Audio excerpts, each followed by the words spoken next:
Hello fellow Zelda fans, I'm Monkey back with another Zelda Theory video. This one I think is really interesting and one that I have thought about a lot since first playing The Legend of Zelda Breath of the Wild, and I wanted to share it with you all. Let's dive in to the theory. The epic adventure and series bestseller that is The Legend of Zelda Breath of the Wild is chock full of lands to explore, secrets to find, puzzles to solve, and monsters to hunt. Oh yeah, and a lot of these guys here. But before we can get to all of that, our adventure must first start. We first embark on this adventure with a voice that awakens the hero from his long slumber, prompting him to grab the Sheikah Slate and journey forth from his cave to the wide open Great Plateau. He quickly meets the Old Man, a not too subtle reminder of the Old Man who gives Link his very first weapon in the original Legend of Zelda. The Old Man feared that Link's memory would be too fragile to introduce himself properly, our first indicator that something was amiss with the hero, and after the tutorial quest, the Old Man reveals himself to be none other than the spirit of the former King of Hyrule. He then tells Link the story of what happened 100 years ago. Link is only given small amounts of information, among which he is told that he was once a noble knight that had protected the royal princess. He was assured that while he did indeed fall in battle, he had fought valiantly till the very end. He is then urged to go to Kakariko village and seek out the village elder Impa for more information. Upon his arrival, Impa enthusiastically greets the young hero as an old friend. At least as enthusiastically as a 120-year-old lady can be. She is then shocked to find that her old friend's eyes lack the light of familiarity and exclaims that Link has lost his memory. Which brings us to our ultimate question and theory for today. Why did the Shrine of Resurrection wipe Link's memory? This is a question I am sure many have asked and some have even tried to answer, but today I wanted to take a different angle on it by drawing a parallel to our world to see what ideas we can come up with as to why this has happened. At first glance, we see that Link was in a deep sleep, a sleep that lasted for 100 years. While he is definitely winning the competition for the longest nap and deepest sleep among the heroes, the first real-world example I could think of similar to this is a coma. I'm no doctor, so this is going to be a very simplistic explanation, but in medicine, people are often placed into a coma as a last-ditch effort to allow their body to heal itself, specifically the brain. While not a one-to-one comparison, it's a good start. Side effects caused from this form of treatment are varied and very hard to pinpoint. This is because people that are placed into these comas have already received massive trauma to the brain. While it can't be said whether the cause is from the coma or the initial brain injury, one thing is certain. A common side effect of those that survive these comas is memory loss.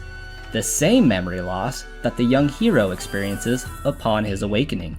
To help with this memory loss, people caring for those coming out of a coma are asked to limit stimuli as the person's mind is considered to be still fragile and it's unknown how they will respond to it at first. Once they're cleared, it is then encouraged to introduce items and places that may be familiar to these individuals to try and kickstart their brain and get their memories to return. Impa plays a similar role as she helps Link to unlock his memories through the photograph room function of the Sheikah Slate. After a little test, Link is given the photos of 12 locations to travel to in order to regain his lost memories. But that is where the similarities seem to end.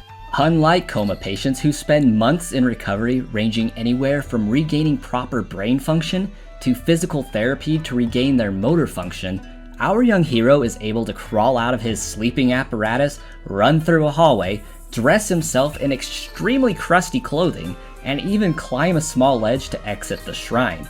Within a short time, the hero is mastering runes on a Sheikah version of an iPad, jumping off of towers and paragliding to monster encampments. Not to mention his use of a sword or even a stick to dispatch multiple enemies with ease. So what is it about the Shrine of Resurrection, this ancient Sheikah technology that eliminates the memories of our hero, yet lets him keep all of his motor function and combat prowess. Perhaps the fact that Link must visit the shrines, obtain spirit orbs, and trade them in at a goddess statue to receive stamina or extra health is evidence that his body did sustain a loss of strength and durability. Perhaps these shrines are Link's rehabilitation exercises masterfully crafted by the Sheikah. Or perhaps his starting 3 hearts represent all the strength that he had mustered up until the point that he was placed into the apparatus, explaining why he was defeated in the first place. Either way, the answer is still unclear. One thing that he clearly doesn't suffer from is a regression of combat expertise and reflexes. Why does his body still retain the reflexes brought about by years of training, yet have no memory of the training ever occurring? Well, it doesn't. To explain this, we must first look to Link's youth. Link grew up in a family of knights. His father was a knight, and by extension, Link was destined to become a knight as well. Link started his training as a knight at a very early age, though it can hardly be called training. This 4-year-old boy was able to hold his own and best even seasoned soldiers in armed combat. This boy rose through the ranks quickly, and after deflecting a guardian's laser with nothing but a pot lid, he was chosen to be Zelda's appointed knight. This young boy had a natural gift and talent for the craft of swordplay that far exceeded the skill of those who had trained for years. This hero, destined to become Hyrule's champion and wielder of the Master Sword, has a gift. His gift is called Flurry Rush. Nintendo Black Crisis did a video entirely dedicated to this theory on his channel, so a link to that will be included in the description below because I'm drawing a point he uses in that video. One of the points of evidence that we can find for this ability in-game is in the form of one of Daruk's diary entries. Referring to Link, Daruk writes that sometime when he being Link, focuses, it feels like time slows down. This Link uses his focus to unleash his ability to temporarily slow time in combat, while he draws a bow, parries an opponent, or does a perfect dodge. This ability allows him to make a rush of attacks to quickly dispatch his enemies. This Link retains his reflexes because it wasn't something that he trained for. It was a skill that he was born with. After exclaiming that Link has lost his memory, Impa has one more line of importance to say. She says, "Perhaps this is a blessing in disguise." I believe that Link's ability to communicate effectively with others, his lack of trouble with motor function, and his ability to quickly regain his strength indicates that he was not in a state akin to a coma in the real world. Instead, I believe that Link's memory of the events preceding the Great Calamity were locked on purpose. In Hyrule, blessings come from the wisdom of Goddess Hylia.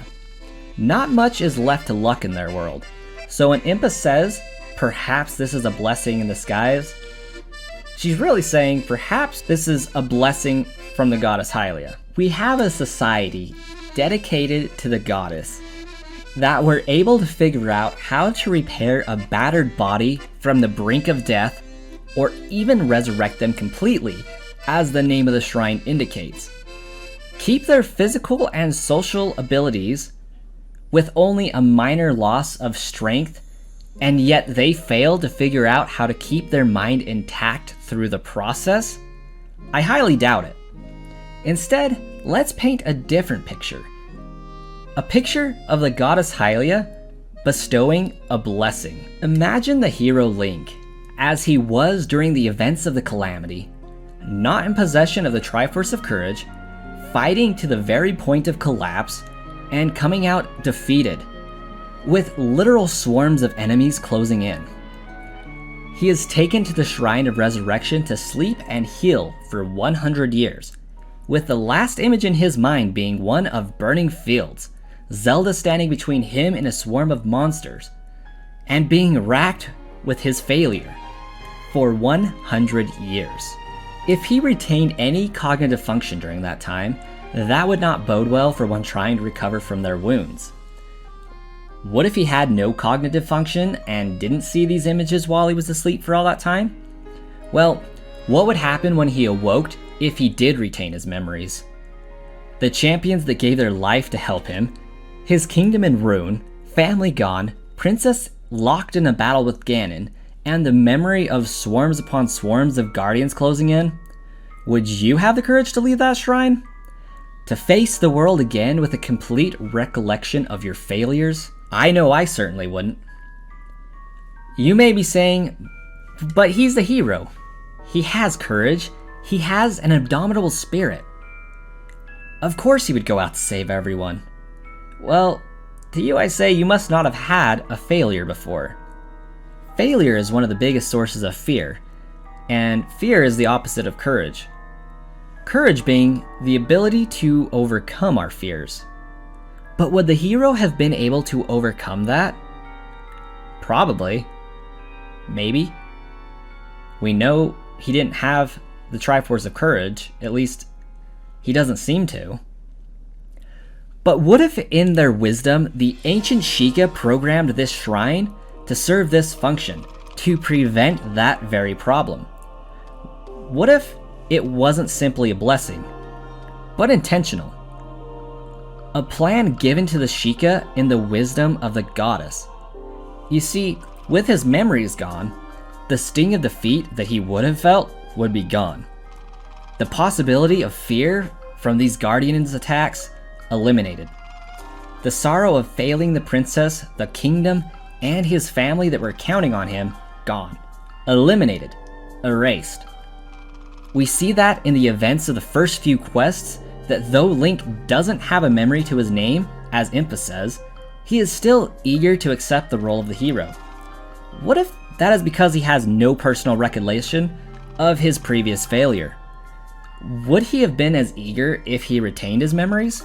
But you're saying, Link was told that he failed at the very beginning of his journey, so the purpose of wiping his memory is pointless. Well, no. No, it wasn't. Being told that you failed, and were struck down even though you fought valiantly, lacks the personal sting of personally remembering it. You don't feel the same emotions being told about something as you do experiencing and recalling the events. So, the Shrine of Resurrection locked his memories.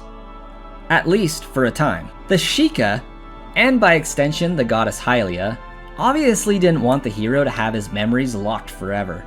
He needed those memories. They were important to who he was and is as a person. So instead, they made a way for him to unlock his memories once again in the form of the camera room. This single rune provided Zelda and Link the opportunity to take photographs for the revitalization of memories should they be necessary. While Zelda and Link didn't know they would be used for this at that point in time, I believe that it was by divine providence that the goddess Hylia guided Zelda to take those photos. Link uses these photos to travel to locations he once visited with Zelda long, long ago. And it is there in those 12 locations that the hero unlocks portions of his memories.